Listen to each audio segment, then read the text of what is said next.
സ്വരമൂർത്തി പറഞ്ഞേ ഹല്ലേലൂയ.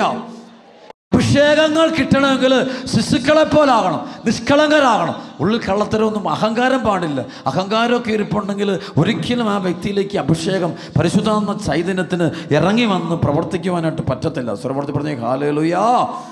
ഉള്ളിലെ അഹങ്കാരം എന്നത്, ഞാനൊന്ന് ഭാവം, എല്ലാവർക്കും ഭയങ്കര അഹങ്കാരം. ലോകം മുഴുവൻ തന്നെ അഹങ്കാരത്തിൻ്റെ മക്കളാണ്. മനുഷ്യന് അഹങ്കാരം വർദ്ധിക്കാൻ വേണ്ടിയുള്ള മാർഗ്ഗങ്ങളാണ് കണ്ടുപിടിച്ചുകൊണ്ടിരിക്കുന്നത്. അഹങ്കാരമാണ് പ്രവർത്തിക്കുന്നത്. അതുകൊണ്ട് ഈ അഹങ്കാരം നിൽക്കുന്നതാണ് ദൈവകൃപ നഷ്ടപ്പെട്ടു പോകുന്നത് അത്തരം ആളുകൾക്കാണ്. സ്വരമൂർത്തി പറഞ്ഞ് യേശുവേ നന്ദി. സങ്കീർത്തനം 131 സങ്കീർത്തനം 131 1 മുതലുള്ള വചനങ്ങൾ വായിക്കുമ്പം കാണാൻ പറ്റേ, കർത്താവേ എൻ്റെ ഹൃദയം അഹങ്കരിക്കുന്നില്ല, എൻ്റെ നയനങ്ങളിൽ നിഗളമില്ല, എൻ്റെ കഴിവിൽ കവിഞ്ഞ വൻ കാര്യങ്ങളിലും വിസ്മയാഹവുമായ പ്രവർത്തികളിലും ഞാൻ വ്യാപൃതനാകുന്നില്ല. മാതാവിൻ്റെ മടിയിൽ ശാന്തനായി കിടക്കുന്ന ശിശുവിനെ എന്ന പോലെ ഞാൻ എന്നെ തന്നെ ശാന്തനാക്കി, ശാന്തമായി ഉറങ്ങുന്ന ശിശുവിനെ പോലെയാണ് എൻ്റെ ആത്മാവ്. ഇസ്രായേൽ അവിടെ പറയണം, ഞാൻ എൻ്റെ കണ്ണുകളിൽ, എൻ്റെ ഹൃദയം അഹങ്കരിക്കുന്നില്ല, എൻ്റെ കണ്ണുകളിൽ നിഗളമില്ലെന്ന് പറയുക. ശ്രമത്തിൽ പറഞ്ഞ് യേശുവേ നന്ദി. ഈ രോഗശാന്തികളൊക്കെ ആൾ കിട്ടുന്നത് കണ്ടിട്ടില്ലേ? അത് കിട്ടുന്ന ശരിക്കും എളിമയുള്ളവർക്ക്. ബന്ധനങ്ങൾ അഴിഞ്ഞു പോകുന്നത് എളിമയുള്ള മക്കൾക്കാണ്. പാപത്തിൻ്റെ അടിമത്തിൽ നിന്ന് ചില മോചിപ്പിക്കാൻ പറ്റും, അതും എളിമയുള്ളവർക്ക്. എനിക്ക് ഈശോന്ന് ഏറ്റവും വലിയ കൃപയിലൊന്ന്, ഇപ്പോൾ ഏറ്റവും കൂടുതൽ ശുശ്രൂഷയ്ക്കായിട്ട് എന്നെ കൊണ്ടുവന്ന സ്ഥലമാണ് സ്കാൻഡിനേവിയൻ രാജ്യം. Sweden, Denmark, Finland, Norway, Iceland, ഈ 5 രാജ്യങ്ങൾ. സ്കാൻഡിനേവിയ എന്ന് പറയും, യൂറോപ്പിൻ്റെ ഒരു ഭാഗമാണ്. വളരെ സെക്കുലറിസം എന്ന് വെച്ചാൽ വിശ്വാസമൊന്നുമില്ല, മനുഷ്യർക്ക് ദൈവവിശ്വാസമില്ലാത്ത സ്ഥലങ്ങൾ, ഭയങ്കര ബ്ലോക്കുകളുള്ള സ്ഥലങ്ങളാണ്. സ്ഥലപ്പെടുത്തി യേശുവേ നന്ദി. അവിടെ സഭയൊക്കെ ഒത്തിരിയേറെ തളർന്നു പോയ സ്ഥലമാണ്. പക്ഷേ ഇന്ന് കർത്താവ് നമ്മൾ വെച്ച് ഒരുപാട് കാര്യങ്ങൾ ചെയ്തുകൊണ്ടിരിക്കുകയാണ്. കർത്താവിന് മഹത്വം. ആദ്യം ഞാൻ പോകുമ്പോൾ ആകെ 37 പേരെ ഉണ്ടായിരുന്നുള്ളൂ. ആദ്യത്തെ ഒരു കൺവെൻഷൻ നടത്താൻ പോകുമ്പോൾ, ഒരു രൂപതയുടെ ബൈബിൾ കൺവെൻഷൻ നടത്താൻ പോയത്, പ്രസലോഷ്. പക്ഷേ ഇന്ന് അവിടെ ചെല്ലുമ്പോൾ നമ്മൾ 4-5 പള്ളികൾ കൂടെ നമ്മൾ പോയി കഴിയുമ്പോൾ നമുക്ക് ആയിരക്കണക്കിന് ദൈവമക്കൾ വചനം കേൾക്കാനായിട്ട് പള്ളിയിലോട്ട് വരുന്നത് കാണാൻ പറ്റും. പ്രസലോഷ്. ആയിരക്കണക്കിന് മക്കൾ കൈകടിച്ച് കർത്താവ് നന്ദി പറഞ്ഞേ. മക്കളൊന്ന് നിമിഷം. അവിടേക്ക് എന്നെ കൊണ്ടുപോയത് ഒരു ഡെന്നിസ് എന്ന് പറയുന്നൊരു പയ്യനാണ്. അപ്പോൾ എന്ന് വെച്ചാൽ അവനിപ്പോൾ കല്യാണം കഴിച്ചവന് കുഞ്ഞൊക്കെ ഉണ്ട്.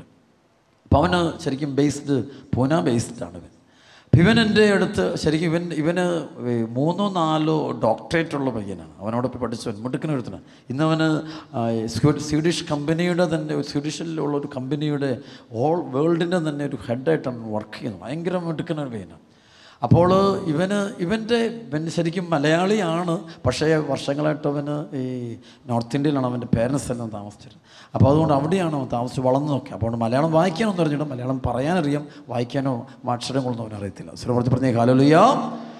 അപ്പം അങ്ങനെ ഇരിക്കെ ഇവന് അവന് കല്യാണം കഴിക്കുന്നതിന് മുമ്പ്, ഞാൻ പറഞ്ഞൊരു 6-7 വർഷം മുമ്പാണ്. 7 വർഷം മുമ്പ് അവന് കുറേ ഉഴപ്പുണ്ട്. കുറച്ച് മദ്യപാനം, കൂട്ടുകൂടുക, കുറെ തിന്മകളുടെ, ചെറുപ്പക്കാർക്കുള്ള എല്ലാ തിന്മകളുടെയും മേഖലകളുടെ ഒരു ബന്ധനം അവനുണ്ട്. അപ്പം ഇങ്ങനെ ഇരിക്കെ ഇവൻ്റെ മാതാപിതാക്കൾ ഇവനെ ഓർത്ത് ഒരുപാട് വിഷമത്തിൽ, ഒരുപാട് ദുഃഖത്തിലാണ്. കാരണം ഇവനങ്ങ് അനുസരിക്കുന്നില്ല, ഇവനെ പഠിക്കുന്നില്ല, ഇവൻ്റെ ജോലിയും ചെയ്യുന്നില്ല. അവൻ ഉഴപ്പിങ്ങി നടക്കുന്ന സമയം, ഭയങ്കര ഉഴപ്പി നടക്കുക. ഒരു കാര്യങ്ങൾ പഠിത്തമെല്ലാം ഭയങ്കര ബുദ്ധിമാനാണ്, പക്ഷേ കാര്യങ്ങളൊന്നും നീങ്ങുന്നില്ല, ഒരു കാര്യത്തിൽ നിൽക്കില്ല. അപ്പോൾ ഇവൻ്റെ ബന്ധുക്കൾ വഴി ഇവനെ അണക്കരയിൽ ധ്യാനത്തിന് കൊണ്ടു. ഒരു 7 വർഷങ്ങൾക്ക് മുമ്പാണ് ഇവനെ കൊണ്ടുവരുന്നത്. ഇവൻ വന്നിട്ട് ധ്യാനത്തിൽ പങ്കെടുക്കും. ഓർമ്മിക്കണം, അവന് ഭയങ്കര ഈ ബുദ്ധിമാനാണെങ്കിൽ ഭയങ്കര എളിമയാണ്, നല്ല എളിമയുള്ള. അവൻ പറഞ്ഞ് ഞാൻ ധ്യാനത്തിൽ കണ്ണീരോടെ ഞാൻ ധ്യാനിച്ചു, നന്നായിട്ട് കുമ്പസാരിച്ചു, പ്രാർത്ഥിച്ചു. അവസാനം പറഞ്ഞ എൻ്റെ അടുത്ത് പ്രാർത്ഥിക്കാൻ, പരിശുദ്ധാത്മാവ് പ്രാർത്ഥിക്കാനായിട്ട് എൻ്റെ അടുത്ത് വന്നുപാട് യേശുനാമത്തിൽ എന്ന് പറയുമ്പോൾ ഇവന് ബോധം കിട്ടുമ്പോൾ വെച്ചാൽ ഒരു 5-6 മിനിറ്റ് ഇവന് കംപ്ലീറ്റ് അൺകോൺഷ്യസ് ആയിട്ട് അവൻ നിലത്ത് കിടക്കുകയാണ്. അവൻ പറഞ്ഞ് ഞാനത് കഴിഞ്ഞ് എഴുന്നേറ്റ് വരുമ്പോൾ എൻ്റെ വായിൽ നിന്ന് പ്രസ്തുലോർ ഈ മദ്യപിക്കാൻ, പുകവലിക്കാനുള്ള ആ ഒരു ആസക്തിയുണ്ട്, ആ സംഭവം അതിങ്ങനെ പറിച്ചെടുത്ത് കളയുന്ന ഒരു അനുഭവം എനിക്ക് ഉണ്ടായി. പ്രസ്ലോഷ് ഹല്ലേലൂയ. കൈയെടുത്ത് കർത്താവ് നന്ദി പറഞ്ഞ് മക്കളെ പരിപോഷിച്ചത് പറിച്ചെടുത്ത് കളയും. ശരിക്കും അവൻ എടുത്ത് കളഞ്ഞു. ഇപ്പോൾ അതിന് ശേഷം അവൻ പറയാണ്ട് ഇവിടുന്ന് പിന്നെ അവന് എൻ്റെ അടുത്തുനിന്ന് പ്രാർത്ഥന മേടിച്ചു. അതോടെ അവൻ അഭിഷേകം കിട്ടി. ഞാൻ ചെയ്യുന്ന ശുശ്രൂഷ അവനും ചെയ്യാനുള്ള കൃപ കിട്ടി. അവൻ തിരിച്ചു പോയി. ഇപ്പോൾ 7 വർഷങ്ങൾ കഴിഞ്ഞു. അവൻ പറയാം പിന്നെ ഒരിക്കൽ പോലും മദ്യപാനത്തിലേക്കോ അങ്ങനെയുള്ള യാതൊന്നിലേക്കോ ഒരിക്കൽ പോലും ഈ കഴിഞ്ഞ 7 വർഷങ്ങളായിട്ട് പോയിട്ടില്ലെന്ന് മാത്രമല്ല, ഇപ്പോൾ അവൻ അവിടെ സുവിശേഷം പ്രസംഗിക്കുന്ന വ്യക്തിയാണ്. സർവ്വത്തിൽ പറഞ്ഞേ ഹല്ലേലൂയ. അവൻ കർത്താവ് ഭയങ്കരമായിട്ട് അവനെ ഉയർത്തി കൈയെടുത്ത് കർത്താവ് നന്ദി പറഞ്ഞേ. മക്കൾ പോരാ ഉച്ചത്തിൽ അപ്പോൾ അവൻ പറഞ്ഞു, അച്ഛാ ഈ ഡെലിവറൻസ് എന്ന് പറഞ്ഞാൽ എനിക്ക് ശരിക്കും അറിയാം അച്ഛാ, കാരണം എൻ്റെ സ്വന്തം ജീവിതത്തിൽ ഞാൻ അനുഭവിച്ച കാര്യമാണ്. പക്ഷെ അവൻ അനുഭവിക്കാൻ കാണാം, ഭയങ്കര എളിമയുള്ള കൊച്ചാണ്. അപ്പോൾ അവന് വിദേശത്ത് നിന്നിട്ടും അവന് ഇപ്പോൾ അവൻ്റെ ഏറ്റവും വലിയ എല്ലാ ദിവസവും പരിശുദ്ധ കുർബാനയ്ക്ക് പോകും. അവൻ കല്യാണം കഴിക്കുന്ന ഒരു സൗത്ത് കൊറിയക്കാരത്തിയായ ഒരു പെങ്കൊച്ചിനെയാണ്. എനിക്കറിയാം, എൻ്റെ അടുത്ത് കൊണ്ട് പ്രാർത്ഥിച്ചിട്ട് എല്ലാം ദൈവത്തോട് ചോദിച്ചിട്ടും ഒക്കെയാണ് അവരെ കല്യാണം എടുക്കുന്നത്. ആ കല്യാണം കഴിച്ചപ്പോൾ ഒരു കുഞ്ഞുണ്ട്, നല്ല അവളും ഇവനേക്കാളും വിശ്വാസമുള്ളവർ, ഇവൻ ആഗ്രഹിച്ചതിനേക്കാളും നല്ലൊരു ജീവിത പങ്കാളി പരിശുദ്ധം അവന് കൂട്ടിച്ചേർത്ത് കൊടുത്തു. നല്ല കുടുംബം, അവൾ ദൈവകൃപ കൊണ്ട് നിറഞ്ഞു വിടും. ശ്രമത്തിൽ പറഞ്ഞ ഹല്ലേലൂയാ. അവൻ പറയാറുണ്ട്, അച്ഛാ ഇതെല്ലാം ദൈവം തന്നതാണോ? ശരി, അവൻ ഉഴപ്പിപ്പോയ ഭയങ്കര തീർന്നു പോയത്. പക്ഷേ അവനിത് ഈ അന്ധകാരം എടുത്തു കളഞ്ഞു പരിശുദ്ധാത്മാവ്, എന്നിട്ട് കൃപ കൊടുത്തു. അതാണ് കൃപ കിട്ടിയപ്പോൾ അവന് ബോധം തെളിഞ്ഞു, അവന് അഭിഷേകമായി, ധൈര്യമായി, സുവിശേഷം പ്രസംഗിക്കുന്നതിന് യാതൊരു മടിയില്ല. അവൻ വിശുദ്ധിയിലോട്ട് വരികയാണ്. അവൻ പോകുന്ന ജോലി സ്ഥലത്തെല്ലാം ഭയങ്കര ഉയർച്ച. ദൈവം അവനെ എല്ലാ വിധത്തിലും ആത്മീയമായിട്ടും ഭൗതികമായിട്ടും മാനസികമായിട്ടും കുടുംബപരമായിട്ടും നോക്കുമ്പോൾ എല്ലാ മേഖലയും ദൈവം ദാനമായിട്ട്. ഒരു പ്രത്യേകത അവനെ കണ്ടത്, അവനെപ്പോലെ ഒരു എളിമയുള്ള വ്യക്തിയെ എൻ്റെ ജീവിതത്തിൽ കണ്ടിട്ടില്ല. പ്രശ്നം അവനെന്നും പള്ളി പോകും. ഇവളും രണ്ടുപേരും ഒരൊറ്റ ദിവസം കുർബാന മുടക്കില്ല. ഏത് രാജ്യത്ത് ശുശ്രൂഷ പോയാലും അവർ കുർബാന ഇല്ലാതെ പോകില്ല. പ്രാർത്ഥനയുടെ ചെയ്ത് അവർ കൃപ കിട്ടി. ഞാൻ എനിക്ക് മനസ്സിൽ പ്രിയപ്പെട്ട മക്കളെ, ഈ ഡെലിവറൻസ് ഒക്കെ എന്ന് പറഞ്ഞു കൃപയാണ്. ഹല്ലേലൂയ. അതൊഴുകപ്പെടുന്നത് എളിമയുള്ള ഹൃദയങ്ങളിലേക്കാണ്. പരിശുദ്ധ അമ്മ പറയുന്നില്ല, ലൂക്കാ 1:46-56, എൻ്റെ ആത്മാവ് കർത്താവിനെ മഹത്വപ്പെടുത്തുന്നു, എൻ്റെ ചിത്തം എൻ്റെ രക്ഷകനായ ദൈവത്തിൽ ആനന്ദിക്കുന്നു. അവിടുന്ന് തൻ്റെ ദാസിയുടെ താഴ്മയെ കടാക്ഷിച്ചു. ഇതാ ഇപ്പോൾ മുതൽ സകല തലമുറകളും എന്നെ ഭാഗ്യവതി എന്ന് വിളിച്ചു. അവിടെ പറയാണ്, ദൈവം തൻ്റെ ദാസിയുടെ താഴ്മയെ കടാക്ഷിച്ചു. ഇതാ ഇപ്പോൾ മുതൽ സകല തലമുറകൾ എന്നെ ഭാഗ്യവതി. സർവ്വത്തിൽ പറഞ്ഞേ ഹല്ലേലൂയാ. കുറേ നാളൊക്കെ ഞാൻ വിദേശരാജ്യത്ത്, ഏത് രാജ്യം ഞാൻ പറയില്ല, ആ രാജ്യത്ത് ചെന്നപ്പോൾ എൻ്റെ ചില സ്നേഹിതരെ അച്ഛന്മാർ പറഞ്ഞിട്ട് ഞാൻ ശുശ്രൂഷ കൺവെൻഷൻ കഴിഞ്ഞിട്ട് പോകുന്ന വഴിക്ക് ഒരു വീട്ടിൽ കയറി. അതുവഴിയാണ് എയർപോർട്ടോട്ട് പോകുന്നത്. അപ്പോഴേ ഈ വീട്ടിൽ കയറി അവർ പറഞ്ഞു, അച്ഛൻ കയറി പ്രാർത്ഥിക്കും, വലിയ വേദന. അവിടെ ഒറ്റ നാനേ ഉള്ളൂ. കാണുമ്പോൾ ഭയങ്കര വീടാണ്, വലിയൊരു വീടാണ്. വലിയൊരു വീട് വെച്ചാൽ അതുപോലെ വീട് ഞാൻ കണ്ടിട്ടില്ല. ഭയങ്കര വീട്. അപ്പോഴിവിടെ ചെന്നപ്പോൾ അപ്പന് ചെന്നപ്പോൾ കരയാണ്. ഇവർ വലിയ കമ്പനിയും ബിസിനസ്സും ഭയങ്കര പരിപാടിയാണ്. പക്ഷേ മോൻ അപ്പനെ വേണ്ട അമ്മയെ വേണ്ട വിശ്വാസമില്ല, ഒന്നുമില്ല. അവൻ പോയി, അവൻ നിരീശ്വരവാദിയായി തീർന്നു. അവൻ ചെന്നപ്പോൾ പക്ഷേ 2 ദിവസമായിട്ട് അവൻ എവിടെ പോയെന്ന് അറിഞ്ഞുകൂടാ. വണ്ടി എടുത്തുകൊണ്ട് അവൻ പോയി. ആ വണ്ടി എടുത്തു, വലിയൊരു വണ്ടിയൊക്കെ ഉണ്ട് ഇവന്. ആ വണ്ടിയൊക്കെ എടുത്തുകൊണ്ട് പോയി. ഇവർക്കെല്ലാവർക്കും 2, 5, 6 വണ്ടികളൊക്കെ ഉണ്ട്. അപ്പോൾ എല്ലാം എടുത്തുകൊണ്ട് പോയി. അപ്പം നമുക്ക് കാണാം, വസ്തു ഉണ്ട് അവിടെ വീട്ടിൽ. അവിടെ ആ വീട്ടിൽ വസ്തുക്കളുണ്ട്, പക്ഷേ കൃപയില്ല. കൃപ പ്രവർത്തിക്കുന്നില്ല. ദൈവാനുഗ്രഹത്തിൻ്റെ കുറവുണ്ട്, സമ്പത്തുണ്ട്, അഭിഷേകമില്ല. യേശുവേ നന്ദി. ഉച്ചത്തിൽ പറഞ്ഞേ ഹല്ലേലൂയ. നന്നായിട്ട് പറഞ്ഞേ ഹല്ലേലൂയ. കൈയടിച്ച കർത്താവ് നന്ദി പറഞ്ഞേ. ബന്ധനങ്ങൾ മൊത്തം ഒഴിയട്ടെ. പോരാ, കരങ്ങൾ ഉയർത്തി കഴിച്ച് പോരാ, അഭിഷേകം. അതുകൊണ്ട് മക്കൾ, ഇത് കൃപ കിട്ടാൻ വേണ്ടി കൃപ കിട്ടണം. അതുകൊണ്ട് എളിമപ്പെടും, പരമാവധി എളിമപ്പെടും. ഇവിടെ എളിമ, ബൈബിളിൽ എളിമ എന്ന വാക്കിൻ്റെ അർത്ഥം അത് വിശ്വാസം എന്ന വാക്കാണ്. എളിമയും വിശ്വാസം തമ്മിൽ കൂടിച്ചേർന്ന് കിടക്കുന്നത്. ശ്രമത്തിൽ പറഞ്ഞ ഹല്ലേലൂയ. ബൈബിൾ എളിമ വെച്ചാൽ കൈകൊപ്പി പിടിക്കുക, തലകുണിച്ച് പിടിക്കുക, പാവമായിട്ട് നടക്കുക, അങ്ങനെയല്ല. അതിൻ്റെ എളിമ എന്ന വാക്കിൻ്റെ അർത്ഥം ബൈബിള് പറയുമ്പോൾ അത് വിശ്വാസം, ദൈവവചനത്തെ, അദൃശ്യനായ ദൈവത്തിലുള്ള വിശ്വാസം, ഈശോ ജീവിക്കും ദൈവമാണെന്ന വിശ്വാസം, ഈശോ ഇന്നും ഉണ്ടെന്നുള്ള വിശ്വാസം, സുവിശേഷ സത്യമാണെന്ന വിശ്വാസം, സ്വർഗമുണ്ടെന്നുള്ള വിശ്വാസം, നരകമുണ്ടെന്നുള്ള വിശ്വാസം. ഇത് ബൈബിൾ സുവിശേഷ വചനങ്ങളെ ഒന്നിനും സംശയിക്കാതെ അതേപടി അംഗീകരിച്ച് സ്വീകരിക്കുന്ന വിശ്വാസമാണ് ബൈബിളിൽ കണ്ടുമുട്ടുമ്പോൾ എളിമ എന്ന വാക്കിൻ്റെ അർത്ഥം. ശ്രമത്തിൽ പറഞ്ഞേ ഹല്ലേലൂയ. അതാണ് ലൂക്കാ സുവിശേഷത്തിൻ്റെ 1-ാം അധ്യായത്തിൻ്റെ 44-45. ദൈവം പരിശുദ്ധ അമ്മയോട് വിശുദ്ധ എലിസബത്ത് പറയുക, ദൈവം അരുളി ചെയ്ത കാര്യങ്ങൾ നിറവേറുമെന്ന് വിശ്വസിച്ചവൾ ഭാഗ്യവതി. ദൈവം അരുളി ചെയ്ത കാര്യങ്ങൾ നിറവേറുമെന്ന് വിശ്വസിച്ചവൾ ഭാഗ്യവതി. മറ്റൊരു വാക്കി പറഞ്ഞാൽ, സുവിശേഷ വചനങ്ങളെ സംശയിക്കാതെ സ്വീകരിക്കുന്നവർ, അവർക്കാണ് എളിമയുള്ളത്. എളിമയുള്ളത് ദൈവവചനത്തെ കണ്ണുമുട്ടി സ്വീകരിക്കുന്നവർ. പറഞ്ഞ യേശുവേ നന്ദി. ബ്ലൈൻഡായിട്ട് വിശ്വസിക്കും, അവർക്കാണ് എളിമയുള്ളത്. എളിമയുള്ളവർക്കാണ് വിശ്വാസമുള്ളത്. അതുകൊണ്ടാണ് യോഹന്നാൻ്റെ സുവിശേഷം 13:1-15 വരെയുള്ള വചനം പഠിക്കുമ്പോൾ ഈശോ ശിഷ്യന്മാരുടെ പാദം കഴുകുന്നിട്ടില്ലേ? ശിഷ്യന്മാരുടെ കാലുകൾ കഴുകി ഈശോ തുടയ്ക്കുന്ന സംഭവമില്ലേ? അപ്പോൾ ആ സംഭവത്തിൽ നമുക്ക് ഈശോ എളിമ പഠിപ്പിക്കുക. ശിഷ്യന്മാരെ പറയും, നിങ്ങളിതുപോലെ എളിമപ്പെടുക. എളിമപ്പെടുമ്പോഴേ നിങ്ങൾക്ക് വിശ്വസിക്കാൻ പറ്റുള്ളൂ. ഒരുപാട് എളിമപ്പെട്ടാലേ കൃപ കിട്ടുകയുള്ളൂ. എളിമപ്പെടാത്ത മക്കൾക്ക് ഈ പരിശുദ്ധാത്മാവിനെ അനുഭവിക്കാനോ കാണാനോ പറ്റില്ല. ചില ജീവിതങ്ങളിൽ മരണം വരെയും അവരെല്ലാം സ്വന്തമാക്കി. പേരുണ്ട്, പെരുമയുണ്ട്, ബിസിനസ്സുണ്ട്, ജോലിയുണ്ട്, മക്കളുണ്ട്, ഭർത്താവുണ്ട്, ഭാര്യയുണ്ട്, എല്ലാ വസ്തുക്കളും നേടി, എല്ലാ ലോകത്തിലുള്ള എല്ലാം നേടിക്കഴിഞ്ഞു. പക്ഷേ ഒരാളെ മാത്രം നേടിയിട്ടില്ല, ദൈവത്തെ കിട്ടാത്തതിന് കാരണം എളിമയില്ല, വിശ്വാസമില്ല, എളിമയില്ല. Praise the lord. പറഞ്ഞേ ഹല്ലേലൂയ. ഈ ബന്ധനങ്ങളൊക്കെ അഴിയുക എന്ന് പറയുമ്പോൾ അതൊരിക്കലും നമ്മുടെ കഴിവിലൂടെ നടക്കുന്നതല്ല. ഒരിക്കലും അതെൻ്റെ കഴിവിലും ഞാൻ വട്ടപ്പൂച്ച് വെറും പൊടിയും ചാരവും മണ്ണുമാണ്. ഞാൻ ആരുമല്ല. ഞാൻ ആരുമല്ല. പക്ഷെ പരിശുദ്ധാത്മാവ് ഒരാളുണ്ട്. പക്ഷേ ആ പരിശുദ്ധം ഞാൻ നേരിട്ട് കണ്ടിട്ടുണ്ട്. അത്ഭുതങ്ങൾ, അടയാളങ്ങൾ നടക്കുന്നത് എൻ്റെ കൺമുമ്പിൽ ഞാൻ കണ്ടിട്ടുണ്ട്. ആ മരിച്ചു എന്ന് പറഞ്ഞ ആൾക്കാർ എഴുന്നേറ്റ് പോകുന്നു, സൗഖ്യപ്പെട്ട് എഴുന്നേറ്റ് പോകുന്നു ഞാൻ കണ്ടിട്ടുണ്ട്. കർത്താവിൻ്റെ ശക്തമായ ഇടപെടൽ കണ്ടിട്ടുണ്ട്. അതെല്ലാം ഒഴുകപ്പെട്ടത് ശ്രദ്ധിച്ചിട്ടുണ്ട്. വിശ്വസിക്കുന്ന മക്കൾക്ക് ഹല്ലേലൂയ. വിശ്വസിക്കുന്ന മക്കൾക്ക്, എളിമപ്പെടുന്ന മക്കൾക്കാണ് ഈ അഭിഷേകം സ്വന്തമാക്കാൻ പറ്റുക. കൈയടിച്ച് കർത്താവ് നന്ദി പറഞ്ഞേ. പോരാ, കരങ്ങൾ ഉയർത്തി കഴിച്ചേ. സകല കെട്ടുകളായിട്ട് ഒറ്റ വിളി, ഈശോ, ഈശോയേ, ഈശോയേ. അത് കൈയടിച്ച് കർത്താവ് നന്ദി പറഞ്ഞേരെ. എല്ലാ ബന്ധനങ്ങളും അഴിഞ്ഞു പോട്ടെ, അഴിഞ്ഞു പോട്ടെ, അടിയട്ടെ. അതുകൊണ്ട് പ്രിയപ്പെട്ട മക്കള് പരമാവധി ഹൃദയത്തെ എളിമപ്പെടുത്തുക. അതാണ് പ്രഭാഷകന്റെ പുസ്തകം 3:18-19. നീ എത്രമാത്രം ഉന്നതനാണോ അത്രമാത്രം വിനീതനാകുക, അപ്പോൾ നീ ദൈവകൃപയ്ക്ക് പാത്രമായിട്ട് തരും. ഈ കുമ്പസാരിക്കാനൊക്കെ പോകുന്നുണ്ടല്ലോ, എളിമയുള്ളവർക്ക് പറ്റുള്ളത്. എന്നും മുടങ്ങാതെ പള്ളിയിൽ പോയി കുർബാനയൊക്കെ സ്വീകരിക്കുന്ന മക്കളുണ്ട്. അതിനർത്ഥം അവർക്ക് നല്ല എളിമയ്ക്ക് വേണ്ടി പ്രാർത്ഥിക്കുക. വിശ്വാസമുണ്ട്. മുടങ്ങില്ല. ദൈവവചന വിരുദ്ധമായിട്ടൊരു പോകില്ല. കർത്താവിന് ദിവസം, ഞായറാഴ്ച ദിവസമൊക്കെ വരുമ്പോൾ അവർ കൃത്യമായിട്ട് അത് പാലിക്കുന്നത് കാണാം. ഒരു കോംപ്രമൈസും കൂടാതെ സുവിശേഷ വചനം അനുസരിച്ച് അവർ ജീവിക്കുന്നത് കാണാൻ പറ്റും. പാപത്തിൻ്റെ ഒരു വഴികളും, കാരണം അവർ ദൈവത്തെ ഭയപ്പെടുന്നുണ്ട്, ദൈവവിശ്വാസമുണ്ട്. എളിമയുള്ളവർക്ക് ദൈവഭയമുണ്ട്. എളിമയുള്ളവർക്ക് മാത്രമേ ദൈവഭയമുള്ളൂ. സർവ്വത്തിൽ പറഞ്ഞ ഹല്ലേലൂയ. ദൈവഭയമുള്ളത് എളിമയുള്ളവർക്ക് മാത്രം.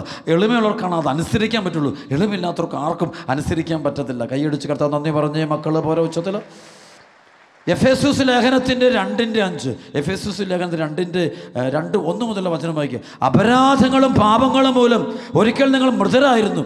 അന്ന് ഈ ലോകത്തിൻ്റെ ഗതി പിന്തുടർന്നും അനുസരണക്കേടിൻ്റെ മക്കളിൽ പ്രവർത്തിക്കുന്ന അരൂപിയായ അന്തരീക്ഷ ശക്തികളുടെ അധീശനെ അനുസരിച്ചുമാണ് നിങ്ങൾ നടന്നിരുന്നത്. അനുസരണക്കേടിൻ്റെ ഈ മക്കളോടൊപ്പം ഒരു കാലത്ത് നമ്മളും ശരീരത്തിൻ്റെയും മനസ്സിൻ്റെയും അഭിലാഷങ്ങൾ സാധിച്ചുകൊണ്ട് ജഡമോഹങ്ങളിൽ ജീവിച്ചു. നമ്മൾ മറ്റുള്ളവരെ പോലെ സദാ സ്വഭാവേന ക്രോധത്തിൻ്റെ മക്കളായിരുന്നു. എന്നാൽ നമ്മൾ പാപം വഴി മരിച്ചവരായിരുന്നിട്ടും കരുണാസമ്പന്നനായ ദൈവം നമ്മോട് കാണിച്ച മഹത്തായ സ്നേഹത്താൽ ക്രിസ്തുവിനോടുകൂടെ നമ്മെ ജീവിപ്പിച്ചു. സ്വരമർത്തി പറഞ്ഞേ ഹല്ലേലൂയ. ആ മുഴുവൻ വചനം പറയുന്നത് 1 മുതൽ വചനം പറയുന്നതാണ്. അനുസരണക്കേടിൻ്റെ അരൂപിയുണ്ട്. അങ്ങനെ അരൂപിയുണ്ടോ? There is an evil spirit. വൈശാസിക അരൂപികളെ കുറിച്ചുള്ള പഠനങ്ങൾ പഠിക്കും കാണുന്നത്. ചില സ്പിരിറ്റ് ഓഫ് ഡിസൊബീഡിയൻസ് ഉണ്ട്, സ്പിരിറ്റ് ഓഫ് ആൽക്കഹോൾ ഉണ്ട്, മദ്യപാനത്തിൻ്റെ അരൂപിയുണ്ട്. അത് പോകണമെന്നുണ്ടെങ്കിൽ ഈ മദ്യപാനി നന്നായിട്ട് മാപ്പ് പറയണം. ദൈവത്തോടും കുടുംബത്തോടും ജീവിത പങ്കാളിലും മക്കളോടും എല്ലാവരോടും ആത്മാർത്ഥമായിട്ട് മാപ്പ് പറഞ്ഞ് എളിമപ്പെട്ട് ആ വ്യക്തിയിലെ അനുസരണക്കേടിൻ്റെ ആത്മാവിനെ ബന്ധിച്ച് പുറത്താക്കണം. സ്പിരിറ്റ് ഓഫ് ഡിസൊബീഡിയൻസ് അത് പോയി കഴിയുമ്പോഴാണ് ഈ വ്യക്തിക്ക് ഈ ബന്ധനം അഴിഞ്ഞു പോകുന്നത്. ശ്രമത്തിൽ പറഞ്ഞേ ഹല്ലേലൂയ. ഞങ്ങൾക്ക് അവിടെ വലിയൊരു മിറക്കിൾ പറയാൻ. ഒരു മദ്യപാനി, അദ്ദേഹം ശരിയല്ല, ഞങ്ങളുടെ അറിയാവുന്നൊരു സ്ഥലത്താണ്. അദ്ദേഹം അവിടുന്ന് വന്ന് ധ്യാനിക്കാൻ വന്നു. ഇപ്പോൾ അദ്ദേഹം ധ്യാനം കൂടിയിട്ട് ഏകദേശം ഒരു 8 വർഷങ്ങൾ കഴിഞ്ഞിട്ടുണ്ട്. ഭയങ്കര മദ്യപാൻ, ഒരു രക്ഷയില്ലാത്ത മദ്യപാൻ. അദ്ദേഹത്തിൻ്റെ തൊഴിൽ ശരിക്കും പറഞ്ഞാൽ ചുമട്ടുതൊഴിലാണ്. ഒരു യൂണിയനിൽ നിന്നുകൊണ്ട് അതിങ്ങനെ ചുമട്ടുതൊഴിലാളിയാണ്, ഭയങ്കരമായിട്ട് വർക്ക് ചെയ്യുന്നതാണ്. ഒരു ദിവസം 2000, 3000, 5000 ഒക്കെ പണം ഉണ്ടാക്കുന്ന മനുഷ്യൻ, നല്ല കഷ്ടപ്പെടുന്ന മനുഷ്യൻ. പക്ഷേ വീട്ടിൽ കൊണ്ടുവന്ന് മുഴുവൻ കുട്ടിച്ച് നശിപ്പിച്ച് വീട് മുഴുവൻ തകർന്ന് തരിപ്പണമായി. വീടൊന്നുമില്ല, ഒന്നുമില്ല, എല്ലാം ദാരിദ്ര്യവും കഷ്ടപ്പാടും കണ്ണീരും മാത്രം. അപ്പം ഇങ്ങനെ ഇരിക്കുകയാണ് ഈ മനുഷ്യനെ ആരോ നിർബന്ധിച്ച് അദ്ദേഹത്തെ ധ്യാനത്തിന് കൊണ്ടുപോകും. ധ്യാനത്തിന് വരുന്നത് എളിമയുള്ള മക്കൾക്ക് ധ്യാനിക്കാൻ പറ്റുള്ളൂ. ശ്രമത്തിൽ പറഞ്ഞേ ഹല്ലേലൂയ. ധ്യാനത്തിനായിട്ട് ഈ മനുഷ്യൻ വന്നു. ധ്യാനത്തിൻ്റെ ദിവസങ്ങളിൽ അദ്ദേഹം പറയാണ് എന്നോട്, അച്ഛൻ ഞാൻ നന്നായിട്ട് ധ്യാനിച്ചു. അച്ഛൻ പറഞ്ഞ മുഴുവൻ വചനം അതേപടി അനുസരിച്ചു. സൺഡേയിലെ മുഴുവൻ നിയമങ്ങളും അനുസരിച്ചു. ഞാൻ കുമ്പസാരിച്ചു, നന്നായിട്ട് കുമ്പസാരിച്ചു. അദ്ദേഹം പ്രിയപ്പെട്ട മക്കളെ അവസാനം ഡെലിവറൻസ് പ്രയർ നടക്കുമ്പോൾ അതേ തല വെക്കുമ്പോൾ ഒരടയാളവും സംഭവിക്കുന്നില്ല. എൻ്റെ കാരണം വെച്ച് കഴിഞ്ഞാൽ അതിനു മുമ്പ് തന്നെ ആളുടെ പൈശാചിക ബന്ധനങ്ങൾ അഴിഞ്ഞു പോയിരുന്നു. പ്രൈസ്. അദ്ദേഹം അനുസരിച്ച് കഴിഞ്ഞപ്പം തന്നെ അദ്ദേഹത്തിലെ പൈശാചിക ബന്ധനങ്ങൾ അഴിഞ്ഞു പോയിരുന്നു. കൃപയാൽ ദൈവം തിരഞ്ഞെടുക്കണമെങ്കിൽ, നിങ്ങളുടെ വീടിനെ തിരഞ്ഞെടുക്കണമെങ്കിൽ, അപ്പനെ, അമ്മ, ഭർത്താവ്, ഭാര്യ, മക്കൾ കൃപയാൽ തിരഞ്ഞെടുക്കണമെങ്കിൽ നന്നായിട്ട് എളിമപ്പെട്ട് യേശുവിനെ കർത്താവും ദൈവമായിട്ട് വിളിച്ച് വീട്ടിൽ നല്ല സ്തുതിപ്പും പ്രാർത്ഥനയും ദൈവാരാധനയും ദൈവത്തോടുള്ള ബന്ധം ഉണ്ടാകണം. അങ്ങനെ നിന്നാൽ മാത്രമേ ആ കുടുംബം ദൈവത്തിൻ്റെ തിരഞ്ഞെടുപ്പിൻ്റെ കുടുംബമായിട്ട് മാറുകയുള്ളൂ. ശ്രമപ്പെടുത്തി പറഞ്ഞേ ഹല്ലേലൂയാ. ആ കുടുംബത്തിൽ മറ്റെന്തിനെങ്കിലും പ്രാധാന്യം, പ്രത്യേകിച്ച് പണത്തിനൊന്നാം സ്ഥാനം. അതല്ലേ പണത്തിന് സ്ഥാനം കൊടുക്കുന്നവർക്ക് കൃപ തുറന്ന് ഉറപ്പാണ് കൃപ നഷ്ടപ്പെടും. 1 തിമോത്തി 6:10 ധനമോഹമാണ് എല്ലാ തിന്മകളുടെയും അടിസ്ഥാന കാരണം. ധനമോഹമാണ് എല്ലാ തിന്മകളുടെ അടിസ്ഥാന കാരണം. ശ്രമപ്പെടുത്തി പറഞ്ഞേ ഹല്ലേലൂയാ.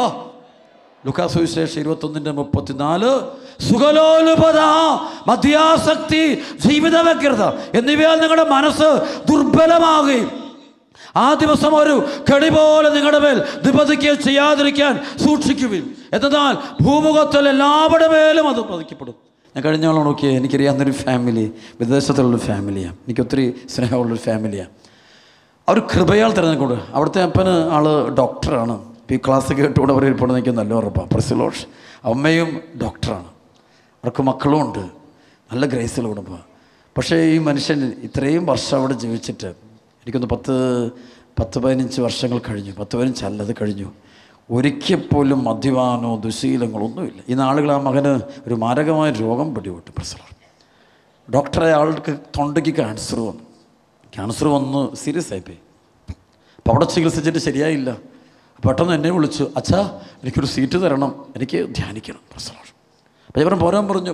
പിറ്റേ ദിവസം തന്നെ ഇന്ത്യയിലോട്ട് വന്നു, ഇവിടെ വന്നു, അണക്കരെ വന്നു, ധ്യാനം കൂടി തലയ്ക്ക് വെച്ച് ബന്ധന പ്രാർത്ഥന നടത്തി, ഹീലിംഗ് പ്രയർ നടന്നു. കർത്താവ് കൃപ കൊടുത്തു. ഈ ഡോക്ടർ പറയാം, അച്ഛൻ ഇത് ഹീൽ ചെയ്യാത്ത വിധത്തിലാണ് ഈ രോഗം കിടന്നിരുന്നത്. പക്ഷെ ധ്യാനം കഴിഞ്ഞിട്ട് പോയി ചെക്കപ്പ് ചെയ്യുമ്പോൾ തൊണ്ടയ്ക്കുള്ള ക്യാൻസർ പരിപൂർണമായിട്ടും കർത്താവ് സുഖപ്പെടുത്തിയിരിക്കുന്നതായിട്ട് കണ്ടു. പ്രശ്നം. അവരെൻ്റെ ആത്മസുഹൃത്തുക്കൾ, എനിക്കൊന്നും പ്രാർത്ഥിക്കുന്ന, എനിക്ക് വേണ്ടി ഒരു ദിവസം പോലും മുടങ്ങാതെ കുഞ്ഞുങ്ങളെ എനിക്കറിയാം, അപ്പനമ്മ എല്ലാം എനിക്കറിയാം, അവരുടെ കുടുംബം മുഴുവൻ എനിക്കറിയാം. ദൈവം കൃപ കൊടുത്തുയർത്തിയിരിക്കുന്നു. അങ്ങനെ ദൈവം തിരഞ്ഞെടുക്കുന്നുണ്ട്.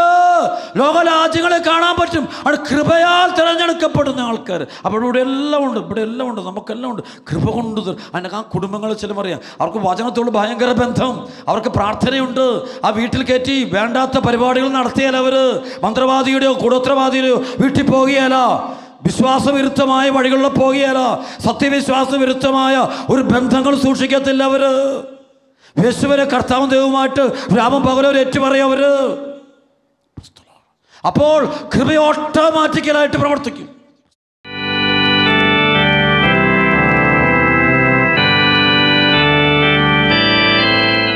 ആരാധിക്കുന്നേ ഞങ്ങൾ ആരാധിക്കുന്നേ ആത്മനാഥനേശുവിനെ ആരാധിക്കുന്നേ ആരാധിക്കുന്നേ ഞങ്ങൾ ആരാധിക്കുന്നേ ആത്മനാഥനേശുവിനെ ആരാധിക്കുന്നേ ആരാധിക്കുന്നേ ഞങ്ങൾ ആരാധിക്കുന്നേ ആത്മാവിൽ സത്യത്തിൽ ആരാധിക്കുന്നേ ആരാധിക്കുന്നേ ഞങ്ങൾ ആരാധിക്കുന്നേ ആത്മാവിലും സത്യത്തിലും ആരാധിക്കുന്നേ.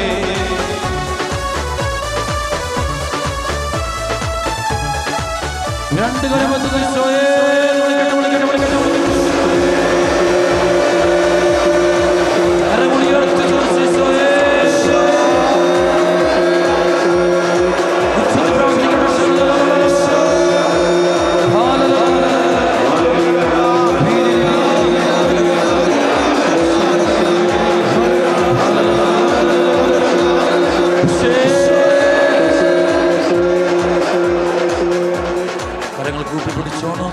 എല്ലാം വിഷമങ്ങളും ദുഃഖങ്ങളും കൊടുത്ത്, എല്ലാ ദുഃഖങ്ങളും എല്ലാ സങ്കടങ്ങളും എല്ലാം കൊടുത്ത് ഹൃദയം തകർന്നവർക്ക് കഥാസമയത്തിന് വിശ്വസിച്ചാൽ ദൈവമഹത്വം ദർശിക്കും. ഈ ദിവസങ്ങളിൽ അത്ഭുതങ്ങളും അടയാളങ്ങളും കർത്താവ് കൊടുക്കണം. കർത്താവേ ഈ കൂട്ടായ്മയിൽ ഓരോ മകൻ്റെയും ഓരോ മകളുടെ ഓരോ ജീവിതത്തിൽ നിന്റെ സാന്നിധ്യം ഇറങ്ങിച്ചെല്ലണമേ കർത്താവെ. ഓരോ മകനെയും തുടങ്ങി ഓരോ മകളുടെ കണ്ണിൽ വെക്കണം. തകർന്ന കുടുംബങ്ങളുണ്ട് കർത്താവെ. ആരോരുമില്ലാത്ത മക്കൾ വന്നിട്ടുണ്ട് ദൈവമേ. മക്കളോർത്ത് വേദനിക്കുന്ന മാതാപിതാക്കളുണ്ട്, ജീവിത പങ്കാളിയോർത്ത് വേദനിക്കുന്നവരുണ്ട്, പാപത്തിൻ്റെ ചെളിക്കൊണ്ട് കരകരന്ന് ആഗ്രഹിക്കുന്ന മക്കളൊക്കെ വന്നിട്ടുണ്ട് കർത്താവെ. ഒരുപാട് രക്ഷപ്പെടാൻ ആഗ്രഹിച്ചു വന്നിരിക്കുന്ന മക്കളോട് കർത്താവെ. മദ്യപാനത്തിൻ്റെയും പുകവലിയുടെയും മയക്കുമരുന്ന് ലഹരികളുടെയും അന്ധകാരത്തിൻ്റെയും തെറ്റായ ബന്ധങ്ങളുടെയും പ്രേമബന്ധങ്ങളുടെയും തെറ്റായ തീരുമാനങ്ങളുടെയും ഒക്കെ അടിമത്ത് മോചിപ്പിക്കണം കർത്താവെ. പരിശുദ്ധ കുർബാന ജീവനോട് എഴുന്നള്ളിക്കുന്ന കർത്താവെ, അങ്ങ് ഏറ്റെടുത്ത് ഇപ്പം തന്നെ മക്കളെ തുടങ്ങണം കർത്താവെ. ഓരോ മകനെയും മകളെ തുടങ്ങണം കർത്താവെ. ഓരോ മകൻ്റെയും മകളുടെ ജീവിതത്തിൽ അത്ഭുതമായി അടയാളമായി സൗഖ്യമായി വിടുതലായി അഭിഷേകമായി ഇറങ്ങി വരണമേ. രണ്ട് കരമെടുത്തിട്ട് ഒറ്റ വിളി ഈശോയേ.